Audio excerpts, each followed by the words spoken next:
Cappadocia is one of those places you don't easily comprehend and don't soon forget.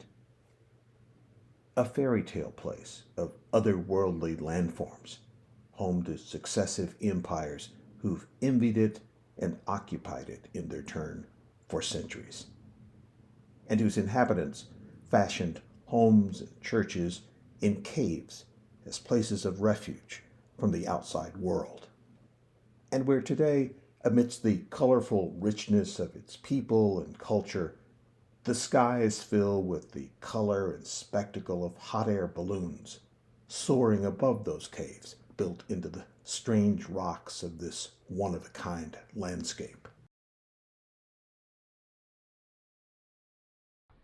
People have chosen to live in caves hewn out of the soft tufa formations here for thousands of years, first as protection from the elements, and later as protection from religious persecution. We know for certain that cave homes have been popular here since at least the days of the ancient Hittites between 1800 and 1200 BC. Since then, at one time or another, this region has been fought over by Assyria, Persia, Greece, Rome, and others. And during the Roman Empire, people built entire cities underground to escape persecution. This home, if you will, dates to probably at least 1000 CE, perhaps even older. This particular space may have been used by monastics, considering the fact that these caves in this particular community are filled with these old Christian churches. This is a door leading from one unit, and I'm gonna try to walk through here, crawl through here without stumbling. And let me show you something very interesting. There are crevices all around these walls, but toward the back of the room is a wide crevice. If you can see down in there, it may be completely dark. That is a medieval wine press. In just one area of the hills outside the town of Corema, there are 30 cave churches as old as 1,000 years, where worship was conducted for centuries. You can see how exquisite some of these churches built into the rocks. They're caved out of this stone mountain are. In some of them, there's quite intricate artwork that looks as though it's in such a pristine condition it could have been painted a year ago, and yet it's 1,000 years old.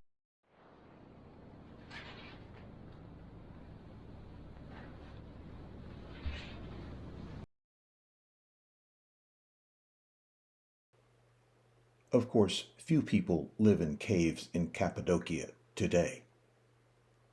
But plenty of people, including myself, are willing to pay for the experience of staying in cave hotels, like this one in the town of Nevicia.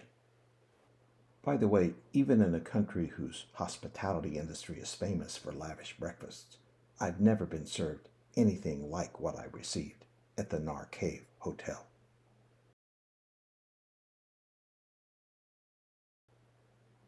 This, I kid you not, was just for me. All of it. This is my room at the Urgup Inn Cave Hotel, where I mostly stayed in Cappadocia. It wasn't a cave room, but then being partial to windows, I'm not complaining.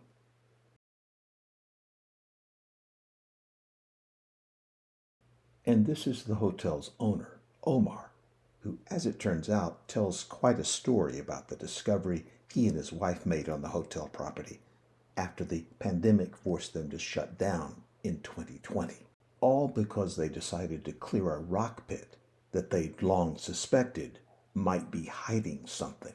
Firstly, we find this floor. And I find the many pottery, ceramic. Super. Here, many pottery, many ceramic. We find it first here, and after we find this room. Now, because of the humidity, it's working like this, and I find this room too.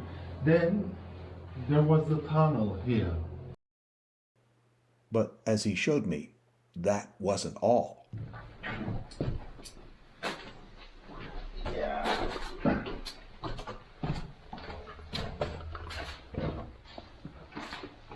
And I opened here. Come. I opened it here, and here is the winery.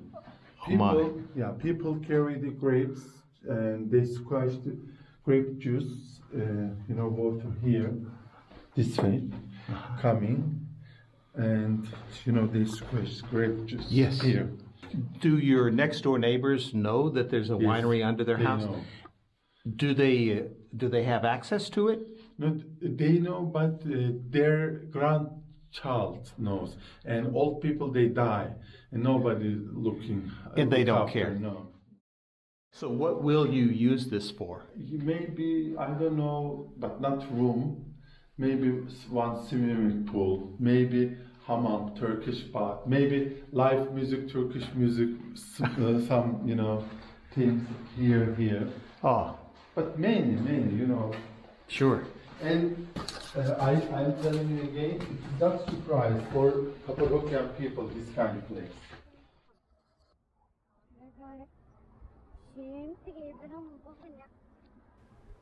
The town of Urgup, like other towns in Cappadocia, is a postcard come to life. Its architecture blending with and seemingly born of the rocky landscape.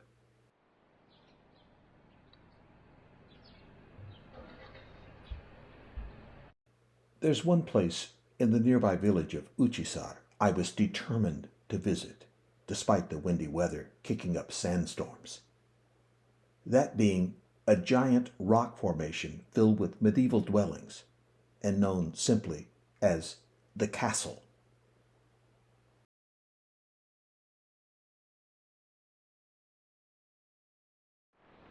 If I look a little disheveled, it's because this, unfortunately, has been, I hope, what's one of the windiest days of the year here, but it's extremely windy. It has been all morning, and it's forecast to be all afternoon. I'm sitting on a terrace restaurant in the community of Uchisar, amid this tremendous landscape of stone castles, really, housing that has been here for hundreds of years, going back to at least 1,000 years CE, at an outdoor restaurant, and with my friend for the day, Evelyn. Hello. I'm hoping that a bit later, as we go along, the weather will clear a bit. We were practically in a sandstorm earlier, so we'll just play it as it comes. Today, the castle is a museum, preserving the centuries-old dwellings inside the town's tallest hill, carved out centuries ago as a place of refuge that could accommodate everyone whenever the village came under attack.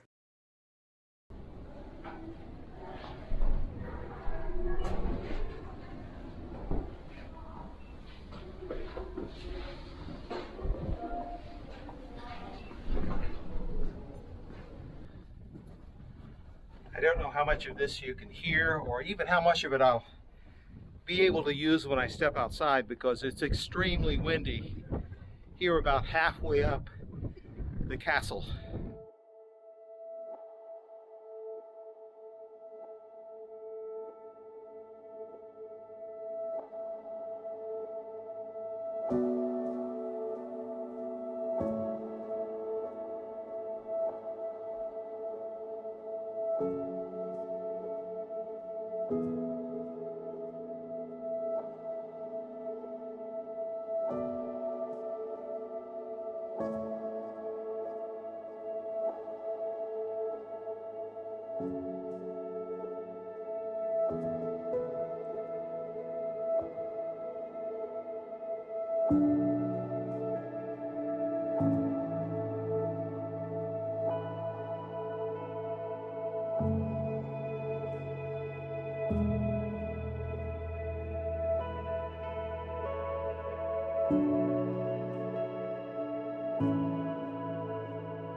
early morning, and with my driver Selçuk, I'm engaged in a time-honored tradition in Cappadocia, chasing hot air balloons.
The balloon that's closest to me, directly behind me, is probably about 5 minutes away from flight. This entire valley is filled with balloons. There are about 150 in the immediate vicinity that are about to fly. On a very busy day, there can be up to 200.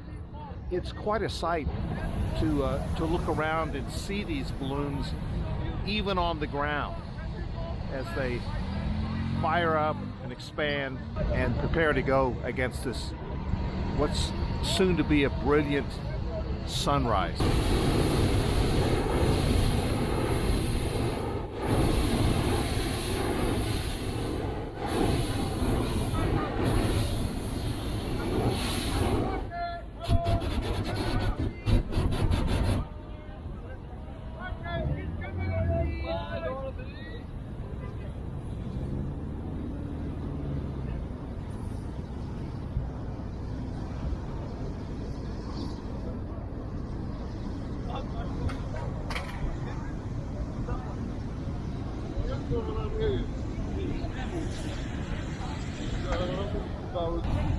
I gotta tell you, I feel a little like a munchkin waving goodbye to Dorothy in The Wizard of Oz.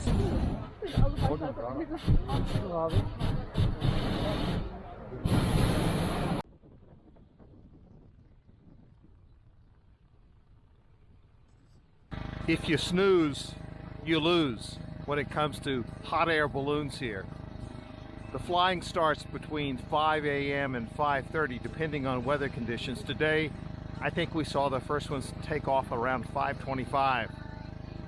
And oh yeah, did I mention it's chilly here. A little cold, no? Cold? Cool, yes. Very cool.